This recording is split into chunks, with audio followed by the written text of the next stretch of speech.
6월 3일 수요일 매일 성경 묵상을 시작합니다. 오늘 함께 나눌 말씀은 고린도전서 1장 18절에서 31절입니다. 고린도전서 1장 18절에서 31절의 말씀을 제가 봉독합니다.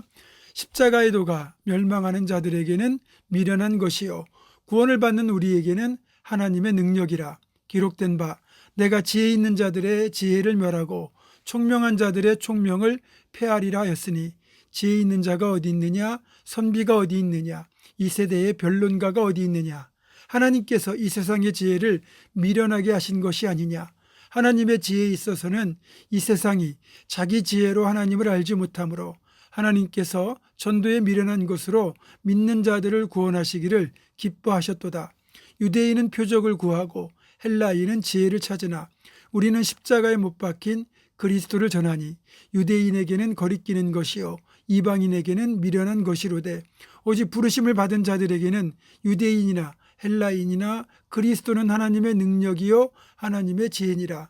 하나님의 어리석음이 사람보다 지혜롭고 하나님의 약하심이 사람보다 강하니라.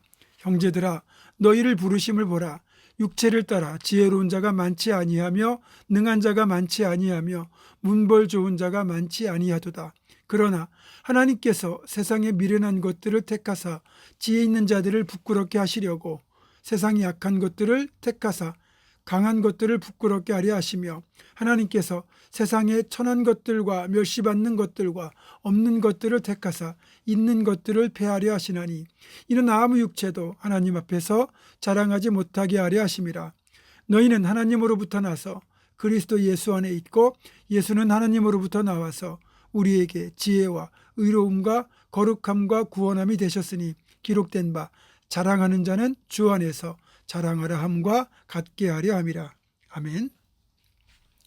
기독교 교리의 핵심은 하나님의 아들이신 예수 그리스도께서 십자가에서 죽으심을 통한 속죄와 구원입니다.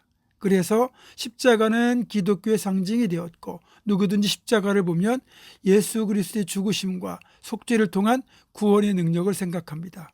만약 누구라도 또 그럴듯한 그 어떤 주장이라 할지라도 십자가를 부인하면 그것은 사탄이요 이단이요 사입이라고 분명히 말할 수 있습니다.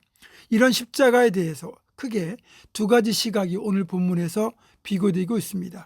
하나는 십자가를 미련하게 보는 시각이고 또 하나는 구원을 주시는 하나님의 능력으로 보는 시각입니다.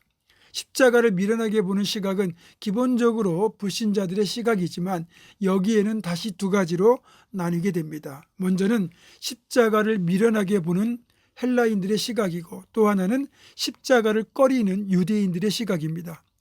그리스 로마 신화로 대변되는 당시 로마인들의 관점에서 보면 어떻게 하나님의 아들이신 예수, 즉 신이 사람의 손에 의해 못 박혀 죽을 수 있느냐? 이건 불가능한 일이기 때문에 미련한 이야기라고 생각하는 겁니다.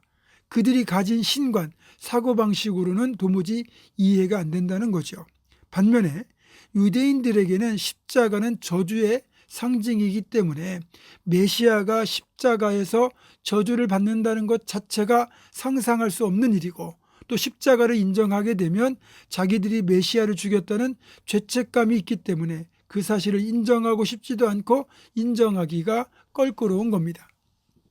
그러니까 헬라인이든 유대인이든 제 아무리 똑똑하고 지혜롭다고 여기는 자들이라 할지라도 십자가를 받아들이지 못하는 사람들에게는 십자가가 미련한 것이지만 종족과 신분과 학력을 초월하여 십자가의 능력을 믿는 우리에게는 하나님의 능력이 된다는 말입니다. 학자들의 연구에 의하면 고린도전서가 쓰일 당시 십자가 처형 자체만이 아니라 십자가 처형에 관해서 말하는 것조차 금기시되어 있었다는 겁니다. 그러니까 바울이 전한 십자가 복음은 저주의 금기를 깨고 혁명적으로 다가올 수 있었지만 대다수 사람에게는 여전히 받아들이기 힘든 꺼림칙한 이야기일 뿐이었습니다. 또 유대인들의 신앙적 특징은 출애굽 당시부터 특별히 기적이나 표적을 요구하고 있는데 이것은 메시아에 대한 기대에서도 동일하게 표적을 통한 확인을 원하는 기대가 있었고 출애굽 당시에 모세를 통해 나타난 것 이상의 강력한 기적과 기사를 동반하기를 기대했다는 겁니다. 그리고 하나님께서 구원의 방법, 구원의 수단을 십자가라는 세상적으로 보면 미련해 보이는 방법을 택하셨다면 그것이 진짜 지혜로운 방법이라고 말하고 있습니다. 하나님의 어리석음이 사람보다 지혜롭고 하나님의 약하심이 사람보다 강하기 때문입니다. 그래서 논리적으로 따지기 좋아하고 스스로 지혜롭다고 여기는 사람들일수록 복음과는 거리가 멉니다. 또 십자가가 믿어지는 것이 하나님의 은혜가 아니면 결코 쉬운 일이 아닌 것이 똑똑하다는 사람일수록 잘 믿지 못한다는 겁니다. 이재철 목사님이 주님의 교회를 심호하실 때 특강 시간에 불신자 중에서 유명한 사상가들이나 가톨릭 신부님 또 불교의 스님들을 모셔서 강의를 들었다고 해요. 근데 그 중에 한 분이 동국대학교 불교학과의 교수로 계셨던 윤호진 스님이란 분인데, 이분은 프랑스로 유학을 가서 프랑스에 있는 카톨릭 수도원에 들어가 수도사들과 똑같이 3년 동안 성경을 읽고 기도하고 예배를 드리고 노동을 하면서 수도원 생활을 경험하고 돌아온 분이라고 합니다. 그런데 이분이 특강을 통해서 하신 말씀이 무엇인가 하면 자기가 3년을 그렇게 수도원에 생활하면서 카톨릭의 수도사들과 똑같이 매일 성경을 읽고 예배를 드리고 기도를 드려도 도통 성경이 믿어지지를 않았다는 겁니다. 물론 이 특강을 한 그 당시도 믿어지지 않는다고 했고요. 그런데 우리 할머니들은 어떻습니까? 예수천당, 부신지옥 이 구 하나에도 예수님을 영접하고 믿었잖아요. 십자가는 지혜롭다고 하는 자들이 가장 받아들이기 힘든 난제입니다. 그래서 구원은 신비이기도 합니다. 그리고 복음을 듣는 것도 전도라는 미련한 방법을 택하셨다고 본문은 말씀하고 있습니다. 전도라는 것은 복음을 선포하는 행위를 말하잖아요. 베드로의 설교 역시 복음을 선포하는 전도 설교였습니다. 그런데 무려 3,000명이 회개하고 돌아옵니다.